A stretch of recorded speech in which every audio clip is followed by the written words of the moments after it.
If you're looking to make a lot more money in sales as a closer, then you made it to the right video.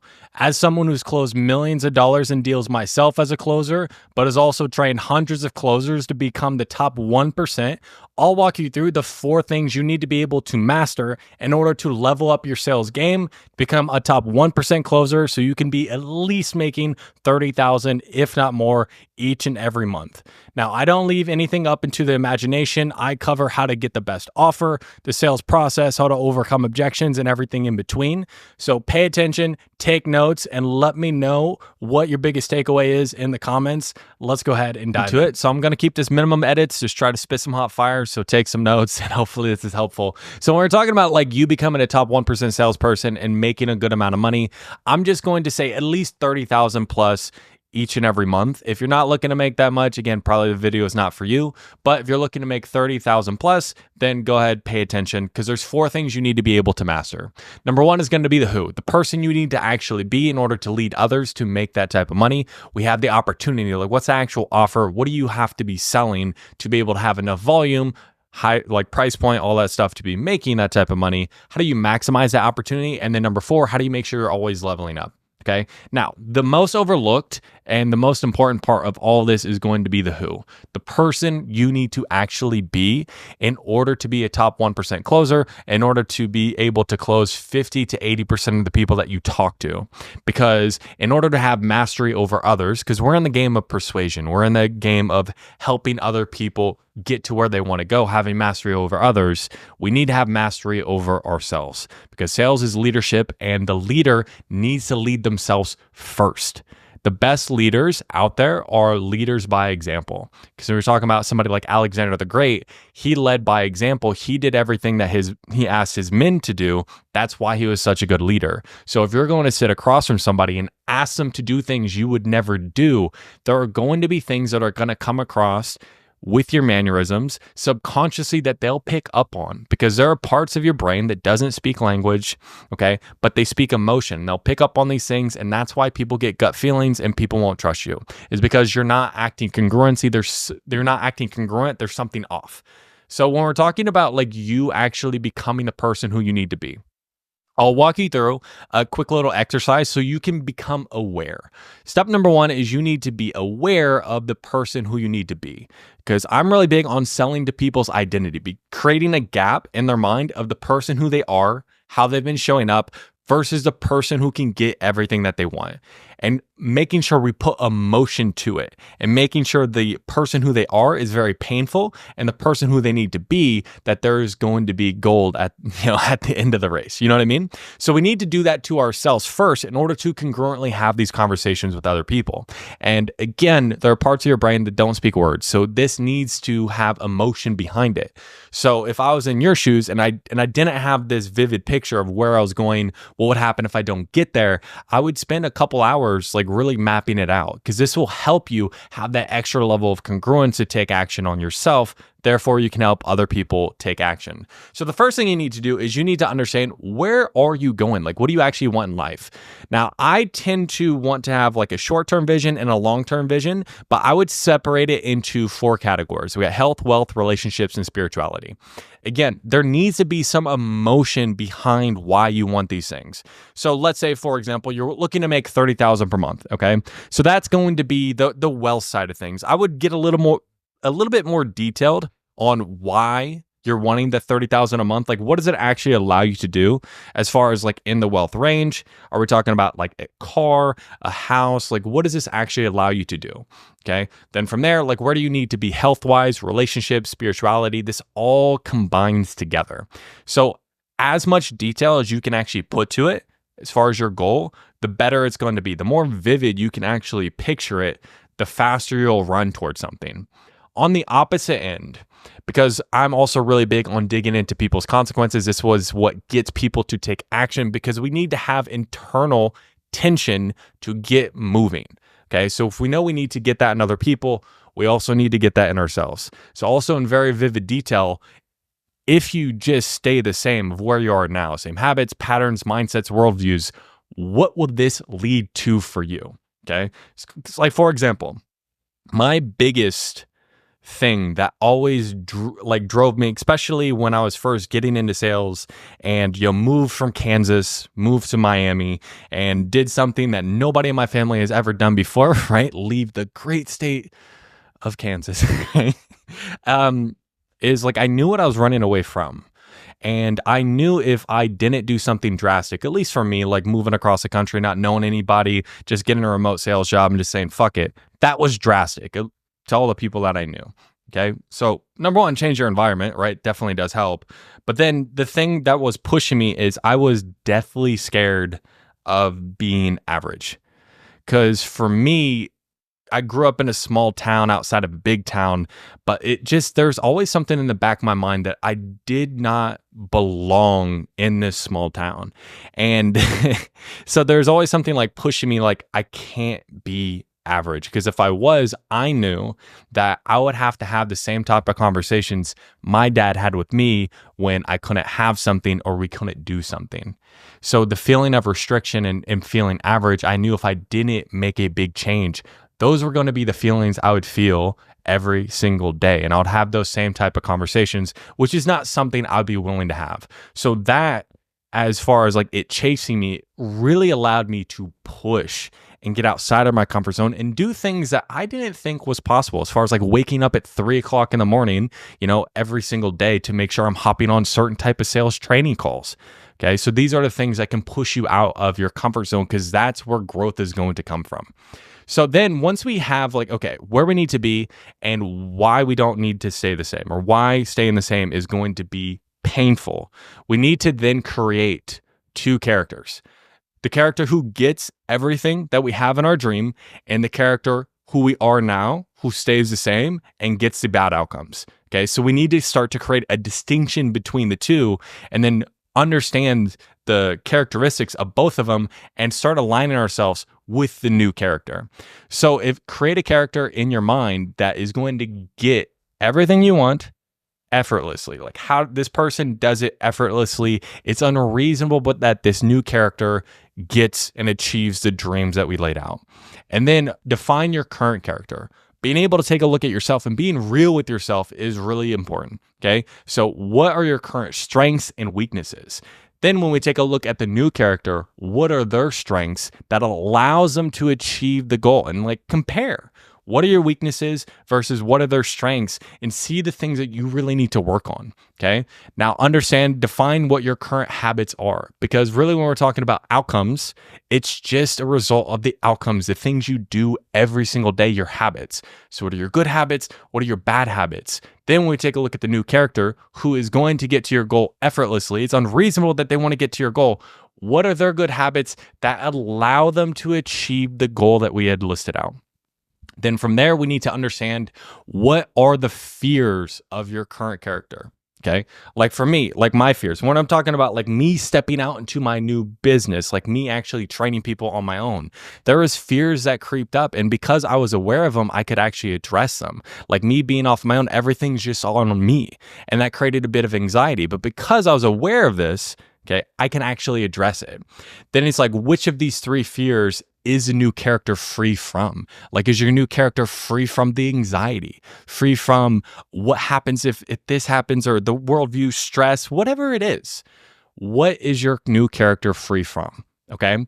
And then what is your current character's general attitude and worldview? How do you typically wake up? What's your general mindset, your general mood? And then what is a general attitude and worldview of the new character that needs to have in order to effortlessly achieve the goals? For me, the biggest thing I'm always trying to strive towards, and I feel like I've done a lot in this area, is the general worldview of just being grateful. Because if you have gratitude about you, it aligns you in so many ways. You're in a better mood, but you're also able to connect better with people, especially when we're talking about sales calls and being able to get people to take action. Okay. So in this new character, how do they actually present themselves? How do they look? How do they dress? How do they sound? How do they walk? How do they talk? Are they confident? It's good to get an actual detailed, vivid image that we can be running towards. And then what is the new character's day-to-day routine? Again, the habits. How do we build on top of these things? Okay. And then we're talking about other people, because we're not just one person. we're surrounded by other people all around us, like how would other people talk about your current self? Like, what are some of the things you're saying? What would family, coworkers, whatever it is, like, what would they actually say about you versus like, how would they talk about the new character? And then I would sit and I would try to understand what are the 5 core values that the person who you need to be is going to have to achieve the goal of making 30, 40, 50,000 each and every month. Okay. I would say key values for me that I'm always going to hold is somebody who is continuously growing and getting outside of their comfort zone. Somebody who is a leader, somebody who can rely on their own word to keep the promises to themselves. These are some of the core values that you need to have. So sit and think, like, what are the key values that you need to actually hold in order to get to the next level? Okay. So once we do this, and again, I would take a day, couple hours, really dive into this and have an ideal of who you need to be. Then we need to talk about the actual offer that you're on, because it's good to be a good leader, a good salesperson, but if you don't have the right opportunity, then it really doesn't matter too much. So we're talking about like what makes a good offer. There's a couple things. So it's like 1, lead flow and quality. So you need to be able to get enough leads to talk to enough people that you can sell and make a good amount of money. Also, there needs to be high quality leads, because if you're talking to 10 people a day, 9 of them are no money, they have $200 in a bank account, and they have 500 credit score, this isn't going to get you to your goals. I would say another big thing is going to be price point and commission structure. So really, and it's going to depend on the lead flow and quality. If you have less lead flow, you need a higher price point and probably a better commission structure. If you have more lead flow, you can have a less price point and a lower commission structure. You just got to map out, make sure the maths. So whatever opportunity that you're in, make sure it can get you to where you need to be. And I would say getting great client results and having an ascension process. Why is this important? Because if you're looking to make a lot of money, we do not just want to rely on leads coming in. We also want to make sure we can get upsells. So if you are on a offer where people get shit results and they're not happy with what you have sold them, you're going to have a hard time upselling people. So it's like getting them to like a higher ticket program and making the lifetime value of every person that comes in higher. Also, as well, we need to make sure we're getting referrals. And again, if the product isn't good, it doesn't get people results, you're not going to get referrals. Okay. It's just as simple as that. So we're talking about like, how do you actually find an offer? If you're already on an offer and you feel like it hits all these things, fantastic. You can probably skip ahead a little bit.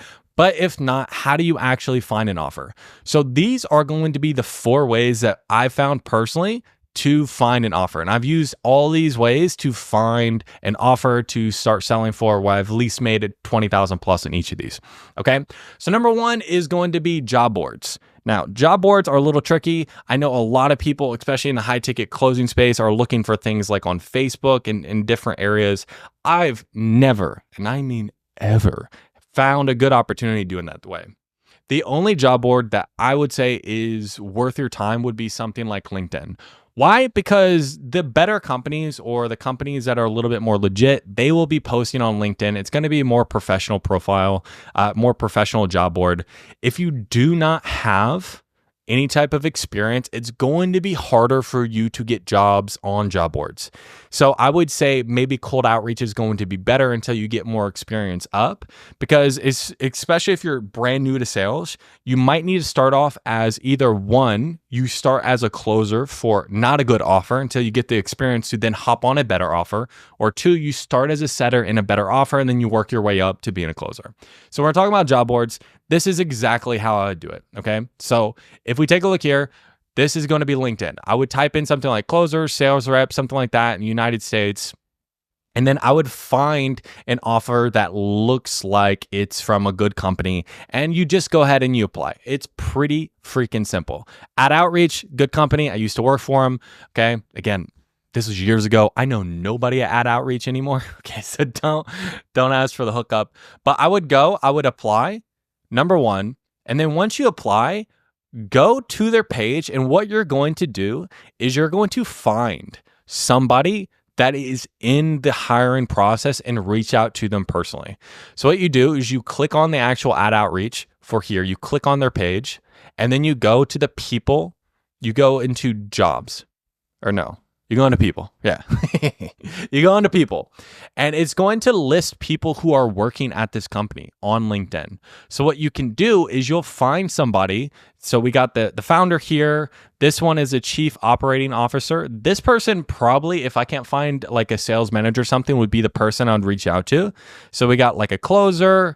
We got like a marketing coordinator. No.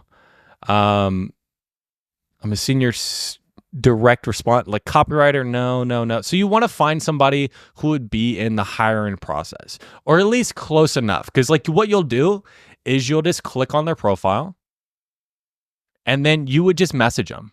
Okay. And I would just message them something fairly straightforward, like, hey, applied for your job, as like the subject line. Or it's like the subject line, you want to keep it pretty broad so they open it. So it's like, quick question or something like that. That's always a really easy one. It's just like, hey, I applied for the job for XYZ. I really think I would crush it for the role. I wanted to see if you needed anything else from me, or if I could send over a sales call or a call recording or something along those lines. So you just wanted to show initiative and then give them value. Because the biggest thing we're talking about, especially like bigger companies or companies that are like hiring salespeople, they're scaling. The real thing is they just want somebody who can actually talk to people. Okay, because you'd be surprised. Like a lot of salespeople just lie. So if you have good sales calls, I'm telling you right now, that's a cheat code for getting good sales positions. Okay, so if you reach out to these people and you apply, you reach out to them personally and then offer to send them sales calls, then you're going to be a step ahead of most people. And I would say, when I got the job at like Stock Navigators, which is like their stock trading company, I literally, I applied, and it had already been a couple weeks since they posted it, and they were I didn't know this at the time, but they were already on like the second round of interviews, and they weren't taking any more applications. But I went in here and I applied, and then I don't think he works here anymore, but I found like the sales manager, and I just reached out to him personally, and I sent over a sales call, and then we had a call, and they hired me on the spot. They didn't have me do any role plays or any dumb shit like that, because again, I had sales calls where I was selling people. I sounded good. So there's like, okay, this guy's legit. Let's go ahead and, just hire him. So if you have sales calls, this is going to be a cheat code when it comes to getting yourself jobs. Okay. So we got job boards. Again, I'd say LinkedIn's the only one. Then we talk about cold outreach. Now, when we're talking about cold outreach, there's a couple ways you can find companies. Number one, if you already know of these companies, you can go ahead and reach out to them. So there are big people, in the online space, or if there's somebody who's selling something you feel like you would enjoy selling, just go ahead and reach out to them. What you can do is you can go to their LinkedIn, you can go to their YouTube, go to their contact information, grab their email, and just email them. Or what you can do is if you have your ads on, like you don't take off any ad blockers you have, like on Facebook, YouTube. And if people are running ads, typically they have a sales team. Okay. So it's like you can reach out to those people too. For example, with Scaling with Systems, I reached out to, this is just a company I knew. So I reached out to Ravi personally. Okay. So, and it's pretty basic. This was a cold email. Question about Scaling with Systems was my subject line. And a pretty basic email. Again, this is not my number anymore. So don't reach out to this number. But what I'll put is just like, hey, Ravi, I saw your YouTube channel. It looks like you're killing it. I heard through the grapevine that you're looking for salespeople to bring on the team. I did not hear through the grapevine that. That's just what I said. I know I'd kill it on your offer. I have over 4 years of sales experience, and I've sold high-ticket coaching before for outreach, among other things. If you would like, I can send you over a resume and a few of my calls. Again, basic, straight to the point. Then he sent me over to fill out a form. I talked to the sales manager. Again, pretty basic interview. They saw my sales calls, and then they just went ahead and hired me on. Again, if you have good sales calls, I would definitely lead with that. If you don't, then if you have some role plays that you can send over, that can also work too. But sales calls obviously are going to be better. Okay. Next, we have recruiters. A lot of recruiters out there are pretty garbage, but if you can find some good ones that have some good offers, again, I found some good ones that have good offers. That's a good way to go ahead and get different type of offers. I would say the downside when it comes to recruiters is all the communication is just going to be between the recruiter and the actual person hiring. They do not want you to reach out to the people that are hiring because they think you're like cutting them out and you can get blacklisted. So that's no bueno. And the downside with this too is if you do not have like just a knockout resume, it's going to be harder for you to get jobs with recruiters because recruiters are going to get a lot of people and send them their way, and they're just only going to pick the top people to have a conversation with. But if you have a good resume, this is a great way to get jobs. And I would say last is going to be network. Now, if you have actually built a good network, this is going to be the best way to get it, right? Because you're able to get jobs before they put on job boards, and you're able to understand, or really, if you know people who are already selling for it, you're able to understand like it's a good offer or not a good offer. I would say if you're just reaching out to random people to like network and just get a piece of their mind, this is not how you network. I would say the number one way that I've always networked is when I was in like coaching programs and different things like that. I would always offer value, role play with people, and that's how I built my network. Or, people like I've trained or whatever it is, like provide value to other people and truly network to just have value, right? Give value, and then you'll get value back. If you're just networking to pick people's brains, the LinkedIn message, hey, I just want like 20 minutes of your time. If I said yes to even half the people who reach out to me on LinkedIn for 20 minutes of my day, that's all I would do every single day. So again, don't network like that. I would say the easiest way to network is, join a coaching program or join a community and just offer value. Role play is the easy way to do it. And then like over time, after you build your network, then you can start reaching out for people for jobs or to see if they know anything. But until then, like stick to these three things. If you're newer, okay, cold outreach is going to be the best way to go because again, you're reaching out directly to them and you don't have to compete. Then I would say job boards and recruiters. And then last is going to be network. Okay. Okay. Now, let's say we're actually on an offer. How do we maximize the opportunity which we have so we can make as much money as possible? So there's two things that we can do to maximize the money we're making once we're on an offer. So we have activity and process, and then we have our sales skills. Now, the thing that's going to make you money quicker is activity and process. Sales skills takes a little bit longer to actually learn. So if you want to start making more money right away, just with whatever offer you're on, if you just increase your level of activity, that's going to make you more money. So we're talking like actually, how do you optimize what you're doing process-wise? There's really 5 things that we need to dive into. We got show rates, pre-call process, upsells, referrals, and follow-ups. Now, it's going to be very specific based off of what offer you're on, what's the type of people you're reaching out to, but I can give you some basics for all of these. So number one, when we're talking about show rates, the biggest thing when it comes to show rate is just be a human being. So you would be surprised of how many sales reps I talk to that do no personalized text messages to get people to show up. And that is ridiculous because if somebody is just getting automated messages and they can tell it's automated, they're not no-showing an actual human being. They're no-showing a robot. Because up until this point, they have not talked to anybody if they're getting booked directly in your calendar.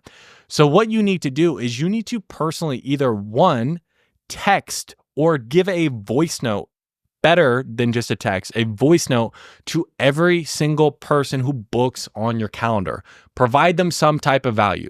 For example, if you're selling weight loss, somebody books in your calendar, leave them a voice note. On your iPhone, preferably, because most people are going to have iPhones. You have the blue dot pop up or the blue message pop up. Send them a voice note. It's going to sound something like this. Let's say it's like John and he needs to lose like 30 pounds. Again, it depends on the information you have and then what you can actually give to him as far as value.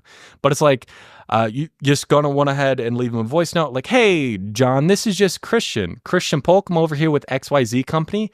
It looks like you had booked in for Thursday about possibly getting help losing some weight. It looks like 30 pounds here. I just want to say you're not alone. That's why most people come to us. So you made it to the right spot. Do you actually think it would be helpful? Because we help quite a few people like lose 30 pounds that are kind of in your age range, that if I sent over some resources of how we helped other people do that, send. Right? Like, would it be helpful if I sent this over to you? Get some buy-in. And then if they don't answer, okay, what you need to do is just you follow up like, hey, did you get my text? pointing up like 3-4 hours later, and then it's like another like day later, leave me out here in the cold, question mark, like emoji. Don't make it too serious. And then that will massively increase your show rates. If you have time, it's going to be even better if you call every single person pretty much as close as you can to when they book in. Just like, hey, wanted to confirm what the time that works for you, and just do the same thing. So it looks like, you're looking to, lose 30 pounds. Do you feel like it would be helpful if I sent over some resources of how we help some other people do that? Okay, perfect. So I'll send it over to your email. I'll shoot you a text, make sure you got that all right, and then boom. So just make sure you're actually having a personalized way before they actually show up to the call that's going to let them know they're talking to a real human being. Once you have some dialogue, it's going to decrease the likelihood that they're going to no-show you. Now, when we're talking about no-shows and show rates, we can also talk about utilization rate. So what I mean is, if you have 8 slots, okay, and you have a 50% show rate, what you need to do is just start making sure on the ones that are likely to no-show, you double book them. Okay. So when you're talking about your slot utilization rate, it is the amount of slots you have versus the amount of people you actually talk to. So when we're talking about making sure you talk to as many people as possible, number one, yes, make sure you're reaching out to every person individually, giving them something personal. But if people are not responding, mark them free. So that way you can get double booked on people who are likely to not show. So that way you can have a 50% show rate, but also have like an 80% utilization rate, because the people who are likely to not show, you double book them. So this is going to be important, not only show rate, but make sure you're utilizing all the slots that you have available. Now, when we're talking about the pre-call process, again, it's going to depend exactly like what you sell and what resources you have available, but we want to make sure they're indoctrinated. Okay, so this comes down to, this will also help show rate as well. But if you have specific case studies that fit into what they do, this is when you would use them. For example, when I sold for 7th Level, I had every single testimonial for every single different type of sales industry memorized like the back of my hand. So if I talk to somebody in solar, I would tell them, oh yeah, we've helped a ton of people in that space. Do you feel like it would be helpful if I actually sent over how we help some other people who do door-to-door solar? Oh yeah, it would be helpful. Okay, perfect. Because you remind me a lot of Joseph Robert. Like when he first came to us, he was around the same spot. He was making around $10,000 per month, but after about 3 to 6 months, he was making $80,000 plus like per month. Do you think if I sent that over, like you'd be able to go through that? So I'm sending them over personalized case studies or personalized sales assets to get them indoctrinated before they actually show up on the call. Okay, so pre-call process, again, it depends on what you sell, what that looks like, but the biggest thing is personalization. Send them something that's specific and will actually help them. Because what you want them to do is, if you're wanting somebody to invest money with you, the first thing you want them to invest is time. Because if you get them to invest their time, they're more likely to then invest their resources. And it'll just make your sales calls so much simpler. They'll be more bought in, and you won't have to be dealing with people that are going to be a-holes to you. Okay? So that's all pre-call. Now, when we're talking about post-call, 2 big things that I see people always really lack on is going to be upsells and referrals. So again, make sure you're selling something that actually gets people results, and there's actually an ascension process. Again, for example, for 7th Level, like the 2.0, which is just like the basic course, it's $3K. And then we have the 3.0 or the Pro, where you get more hands-on help, that's $8K. And then you have the Inner Circle, that's $16K. So ideally, I would get somebody, I would sell them either the 3 or 8K, and then 3 months later, I'm selling them the 16. So every single person that comes in, I'm either selling them the 3 or the 8, and then the 16. So that way I have more lifetime value out of them. Now you need to put the processes in place to make sure you're staying on top of every single person you sell, because the easiest person to sell is somebody who's already bought something, believe it or not. So what you need to do, and what I would always do, is set up a check-in call. Now, when you set this check-in call is going to depend on what you sell, but it's going to be when people start to see results. For example, with 7th Level, again, I'm just using that as an example, it was 21 days. I would always have a check-in call 21 days to also see, hey, how's the program going? Can I provide any more value to you? And I would either seed an upsell or just upsell them right then, and I would ask for referrals. Okay. Referrals, referrals, referrals.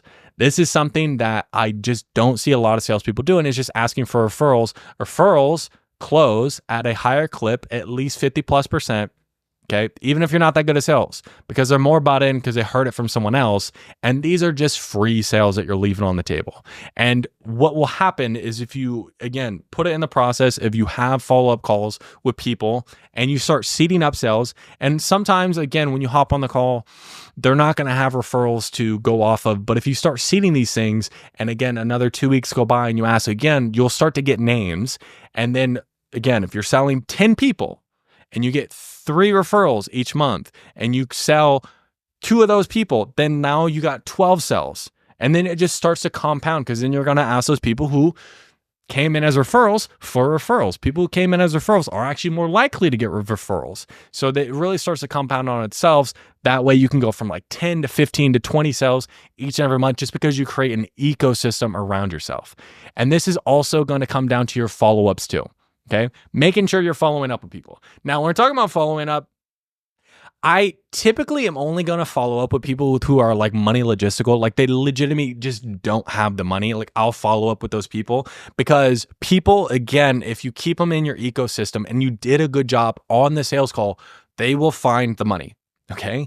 This is really important. So that way, again, you have a referral process in place, an upsell process in place, and a follow-up process in place. So you should be able to at least get 30 to 50% of all your sales just from your process, not just one call closes. Okay. Because if you're just relying on one call closes, yes, you can make good money. Don't get me wrong.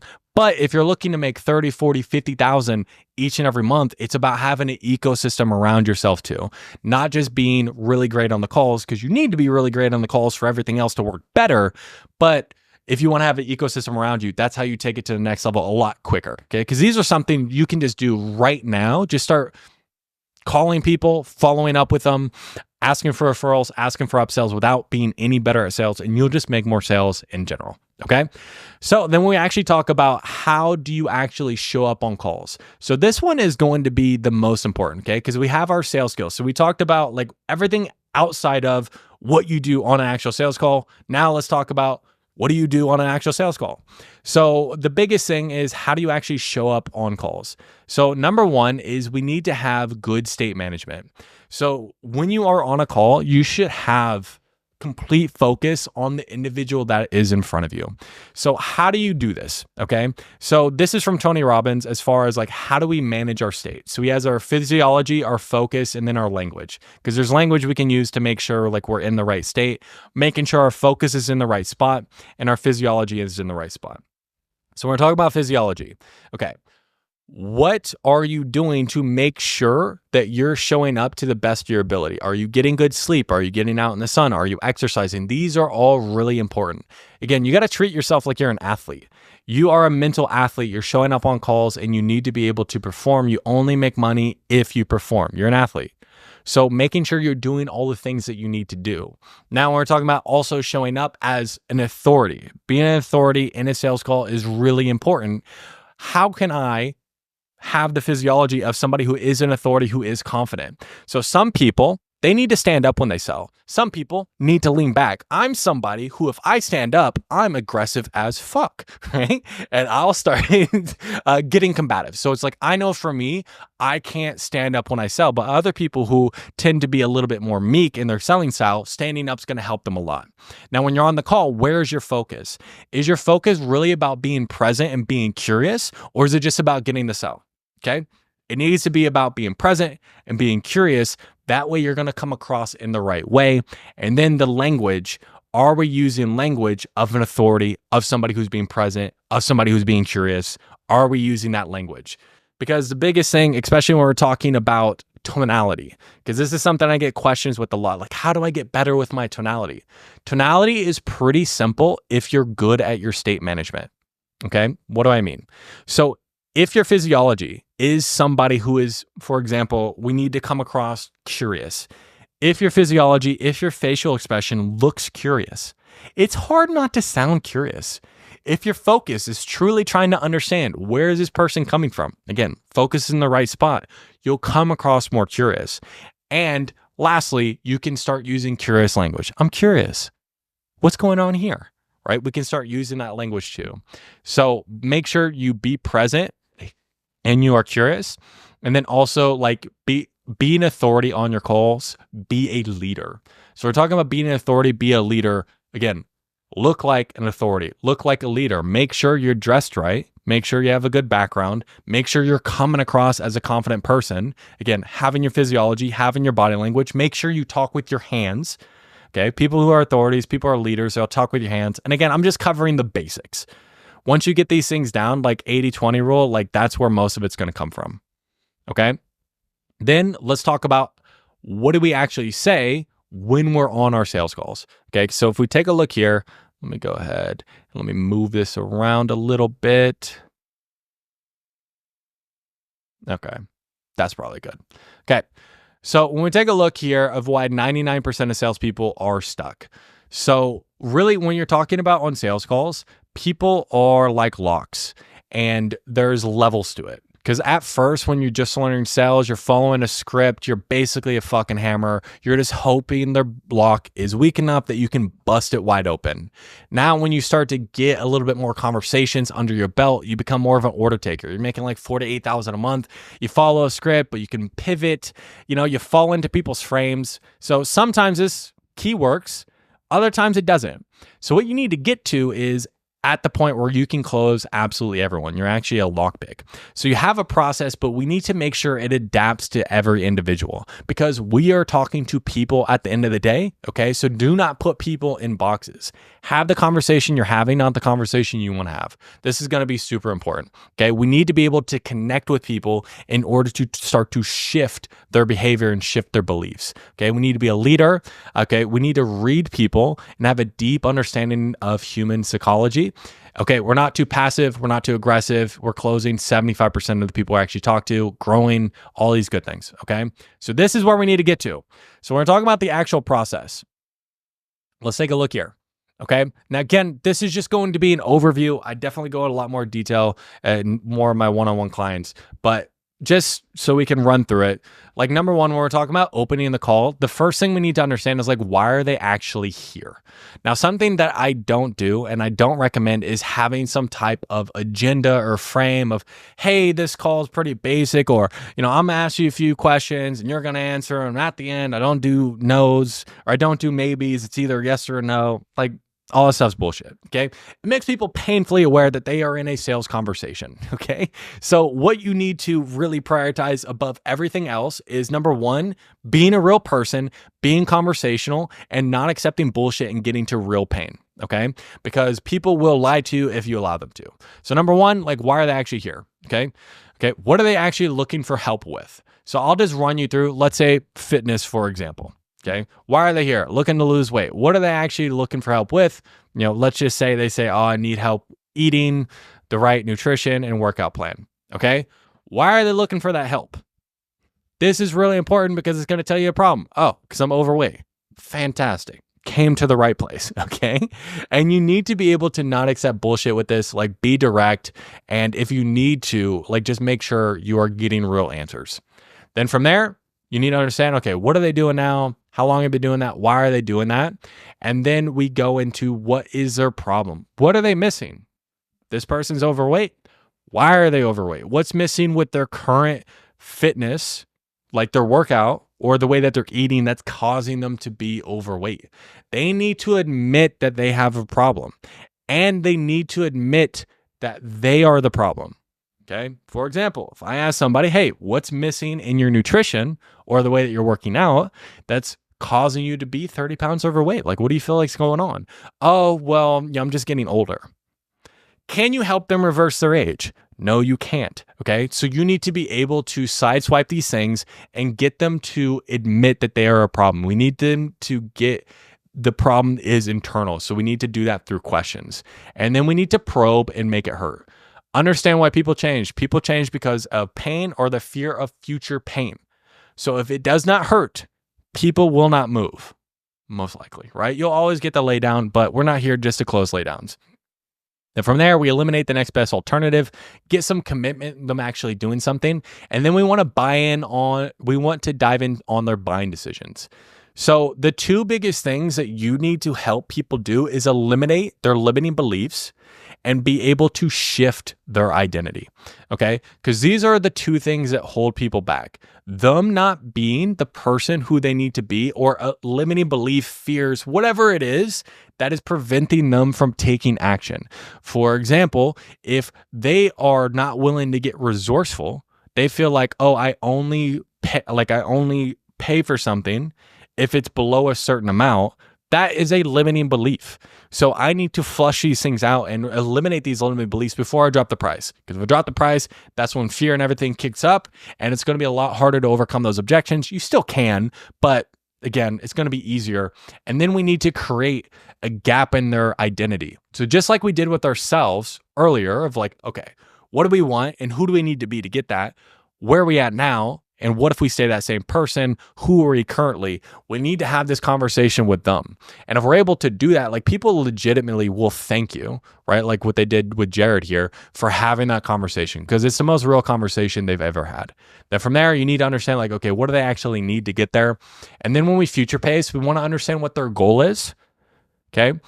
But we need to get it specific and get it to a moment in time. Okay. Now, this is going to be the biggest emotional anchor I found when it comes to future pacing people and understanding people's goals. Because you got to understand what moves people. We all do things for like moments in time.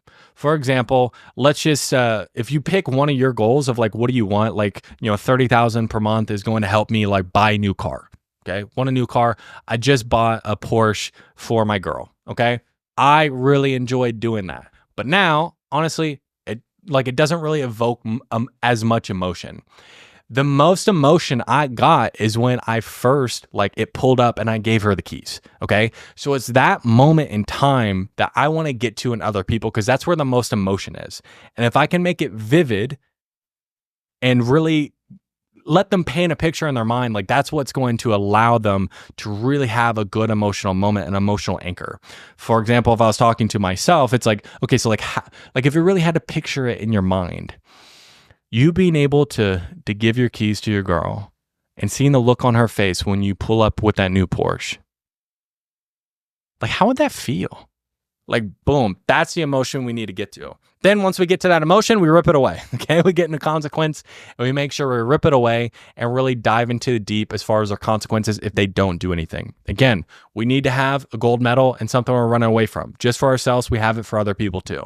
Then we present, again, make sure it's clear, concise, tie in everything they said that they needed. We get commitment and we handle any concerns. Now, again, when we're talking about handling concerns, you want to move it away from just what people are telling you as far as the logistics to the type of person who they need to be or their fear as quick as possible, so you're actually dealing with the real issue. And if you're able to do that, again, you'll close a lot of deals doing so. Okay, because when we're talking about the objection handling, let's dive into this presentation I made on objection handling. Okay, making sure you can see here. So number one, when we get an objection, first and foremost, we need to know what is an objection. Okay, so an objection is a limited or it's a limitation or limiting belief.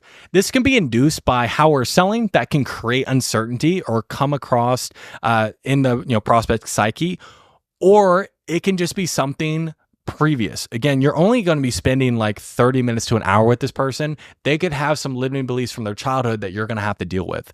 So when it comes to actually helping prospects overcoming objections, what you're doing is you're helping shift their limiting beliefs. Like, I don't have the money, I don't have the time, and this won't work for me. Okay. So we're talking about the mentality you need to have when you're handling objections. Just first and foremost, the biggest thing I see people run into, or the biggest mistake, is they take objections personally. It's not personal, bro. Okay. They barely know you. The prospect isn't rejecting you. You've just spent an hour of your time with them to overcome 30 years of inaction. The more you get an objection list closed, the better your sales process is, but there'll never be someone who's closing 100% objection list closes, even if that is the goal. Okay. So people having concerns makes sense and it's normal. Never be taken aback by an objection and never take it personally. They are in a transitionary phase, okay? From the person who they need to be to the person who they are to the person who they need to be. And that change oftentimes is going to be a little bit painful. So having concerns is going to be normal. And if you normalize it and it's not a big deal to you, you can keep yourself calm. This is what's actually going to allow you to handle people's concerns. Because at the end of the day, you sell change, okay? You're not selling the features, the benefits, all the cool gadgets. You're selling the end outcome. You're selling the change. You're selling the change of the person who they are to the person who they need to be, okay? So this is not just in the objection handling. Again, it's throughout the entire call. Like I talked about before, pre-handling objection is going to be the best way to go about it. The best objection is no objection. The sales process leading up to the commitment is more important than the actual closing part of the conversation. Make sure to pre-handle objections either on the call or through your sales process. So how you want to do this is you want to track the objections that you get. So think about it, partner, time, money. Track the objections you get and track the objections that you're not overcoming. If there's one that sticks out, let's say partner, for example, or money. What can I do to, one, pre-handle on the call, but two, pre-handle it in the sales process? Or like think about it, okay? Like lack of certainty. Like what can I do to pre-handle it? So it's like we want to think, okay, how do I get good at overcoming it? Yes, but also how do I pre-handle these objections from coming up in the first place? Okay? Now, when we're talking about handling concerns, we need to understand what the difference is between a smokescreen versus a real objection. What I see a lot of times is people will spend 20, 30, 40 minutes handling smokescreens. And what will happen is once you handle a smokescreen, you smack it out of the way, they'll put another smokescreen in front of you. And what you're doing is you're just hurdling all these smokescreens and you don't get anywhere. So you need to make sure you get good at identifying real objections, because there are only 3 real objections. It's money, time, and value. Okay. So objections like, I need to think about it. Give me 24 hours. Let me talk to my partner. If they are the sole decision maker, right? These are all smokescreens, and they typically come up when the prospect doesn't feel like they can be open and tell you what's really going on, or it's a knee-jerk response due to something coming up with the decision. They're not treated like a real objection and should be put aside to find out what the real concern is. Typically, smokescreens come up when a prospect is a bit fearful and you need to flush the objection out to a real objection to deal with whatever it is. Okay. So if you're getting something like a think about it, partner, these are going to be smokescreens. We need to sideswipe them to get to the real concerns, whether it be money, time, or value. For example, when you're talking about partner, I need to talk to my partner. Okay. What do they need to talk to the partner about? Typically, it's one of these things, right? Money, time, or value. Okay, so it's a third party that's not there. Again, this is if they're their sole decision maker. If you have multiple decision makers, it's going to be a little bit different because it's more of a logistical thing. So again, if it's a sole decision maker, it is a smokescreen. So we need to just understand like what is the underlying concern. So then when we talk about, we need to understand like what the intent is when we are handling objections. So when you handle someone's objections, you have to handle it for them. You do not handle somebody's concerns just because like you want to make the sale. You need to handle somebody's concerns because you genuinely want to help them. And you should feel that them making a decision, them making a change in their life is going to be the best thing for them. If you're doing it just to make a sale, people can feel that. Their perception of you, like how they view you, affects the intent of everything you say, which is going to change the value of what you are giving. Okay, so if your perception in the prospect's eyes is someone who wants to sell them, they view your intent of whatever you're saying. You can say the exact same words that I say, but the intent is you're just going to say things to get them to buy. So the value you bring is pressuring them. If your perception is in the prospect's eyes of somebody who actually cares and is looking to actually help them, your intent of what you say is here to help, and the value you bring is helping the prospect overcome their limiting beliefs so they get what they want. So you get on the same side of the table as them so you can help them overcome their objections. So the intent of how you're coming across is massively important in objection handling, okay? Because when we're talking about shifting people's beliefs, there's going to be some things that you need to have. Like number one is you need to have conviction. You need to truly feel that what you're selling is going to solve their problems. Humans are social creatures. So if you're lying to them, they're going to be able to pick up on little social cues that you don't even realize you're giving off. And you're going to give them like gut feelings that this isn't the right fit for them. Okay. They're not even going to be able to explain to you why it's not, but there's just a gut feeling that isn't lining up. Okay. Number two, you can't buy into their limiting beliefs. You have to know that it's not real, and it's the way that they view the situation. For example, like if you want, especially when you're talking about objection handling, like you have to come across as far as like the frame, how you look at it, as somebody who is like a benevolent father or a big brother. You care deeply about this person, but you're not going to accept their bullshit of like what they are telling themselves that is holding them back. And following up on that, you don't give up on people. No matter what it takes, like you're not going to give up on this person because you're going to be the person who they need you to be in order to get them across the line. So then from there, you also need to make sure you have trust. Trust is going to be really important when you're connecting with prospects. How you gain trust is having a real life, genuine conversation with people. So you can't manufacture trust. Having authority helps build trust, but really how you have trust is being able to connect and having a genuine conversation, making sure people feel heard. Last is going to be leadership. Overcoming objections is showing them a different way to view their concerns or helping them get creative to find a solution. You're leading them to their desired situation.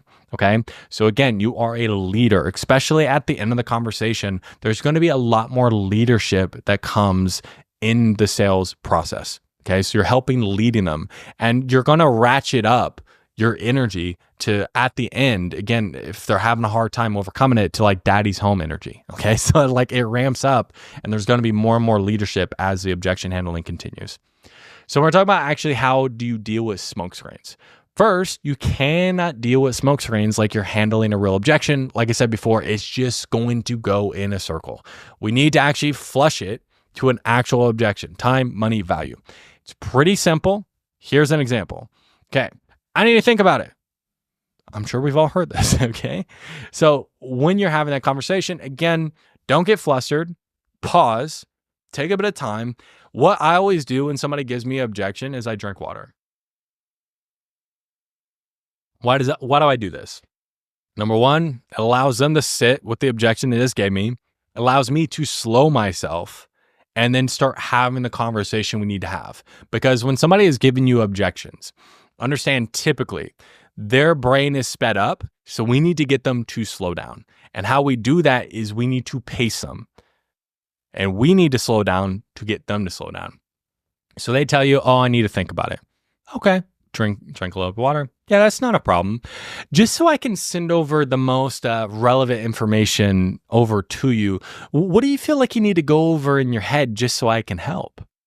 Okay. Again, oh yeah, that's not a problem. Again, easy breezy. Just so I can send over the most relevant info to you, what do you feel like you need to go over in your head just so I can help? So what do you need to go over is me flushing out to a real objection. So it's like, oh, I just need to make sure it fits in my budget, my wife is on board, and I have the time for this. Okay, so we got money, partner, and then we have time. Oh no, we got a bunch of objections, okay? So it's pretty simple. If somebody throws money at you, you always just go ahead and handle the money. So you go down the money objection route. The reason you want to do this is because 90% of the time when you handle the money, right? It's like, okay, you handle the fear, you get their commitment to change, and then you tie off money.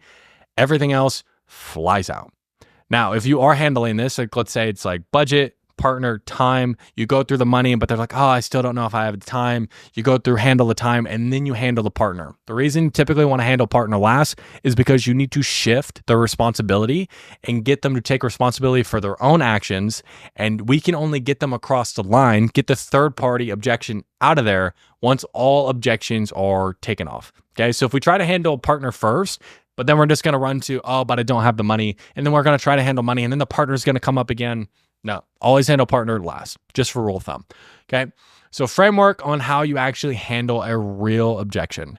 So first, we need to clarify and diffuse, isolate, get more buy-in, reframe their beliefs, get commitments, and then we need to find a solution.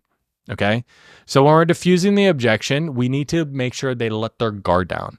Okay. We need to understand that, again, if we start to put pressure on them, especially when they gave out an objection, they're just going to get defensive. So first we need to diffuse, and we need to also clarify. You need to actually know what objection you're handling. So I say, oh, well, I just don't have the money. Well, how do you mean you don't have the money? Like clarify. Okay, and that's not a problem. Money aside, right? Isolate, get more buy-in. Money aside, would you do it? Why would you do it though? Right? Get more buy-in on like why they would do it. Then from there, especially when we're talking about, let's say money, for example, we want to reframe their belief and get more commitment. So I would typically just lead into, well, can I make a suggestion? Let's say you're selling something that's an ROI offer, means you make people more money. Which one is a problem and which one is a symptom?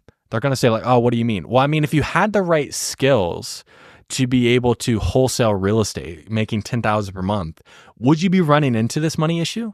So what's the real problem? Oh, I don't have the skills. So would you actually be open to focusing on the real problem rather than just a symptom? Why is that? Because like what would happen, consequence, like what would happen if you just focus on the symptom and you just stayed exactly where you're at? Okay, get consequence, start to shift their beliefs. And then from there, we want to help them find a solution. So like what avenues do you feel, first of all, you want to get commitment and then you want to help them find a solution. Again, this should be collaborative, okay? So what avenues could you use in order to get the funds, to get the right marketing in place for the business, okay? Let's not focus on what you can't do because it will be here all day. Let's focus on what you can do. What can you do to invest in yourself so you can find the right solution? Something like that. Help them find a solution, okay? Now, when we're talking about fear, how I deal with fear is going to be pretty straightforward. Okay. And I'll link the video I have that like I have a full video breakdown of this, but I call it the ABCs of fear. Okay. Pretty simple, straightforward way to overcome fear objections. First, we want to get them to admit that they have the fear. Okay. You can't handle something that, again, they don't admit that they have. Then we need to befriend it, understanding like fear, feeling uncomfortable. That is part of the process.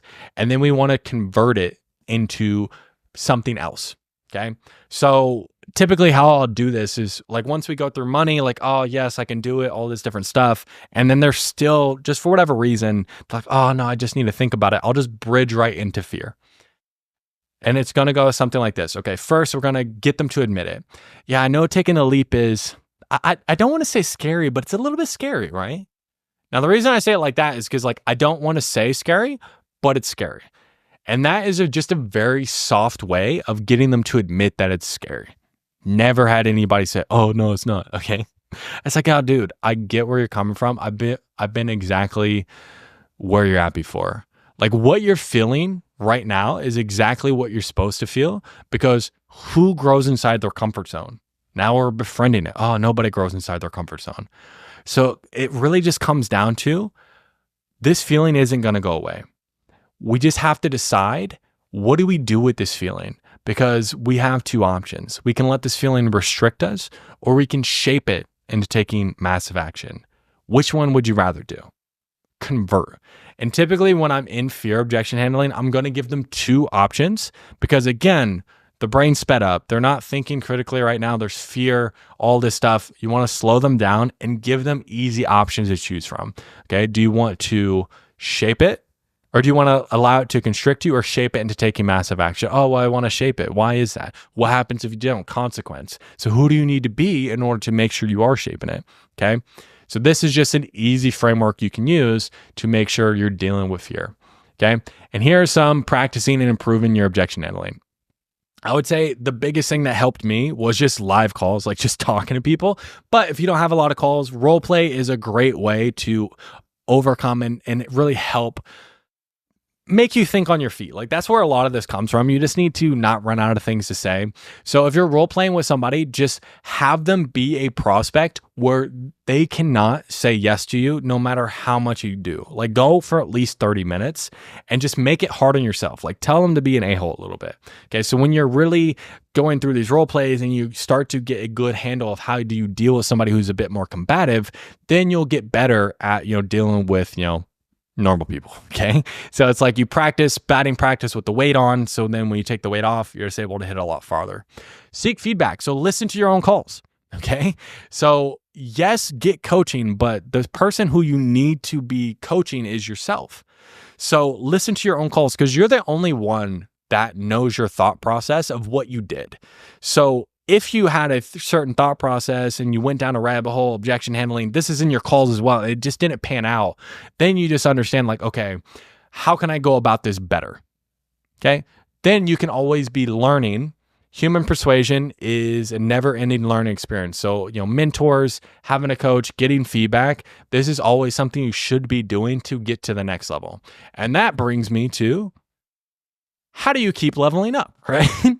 So we're talking about continuing to level up. This one's going to be important. And this is a trap that I fell into, because when I was first in sales, I was like, okay, I need to hit 20K per month. 20K per month, all my problems are solved.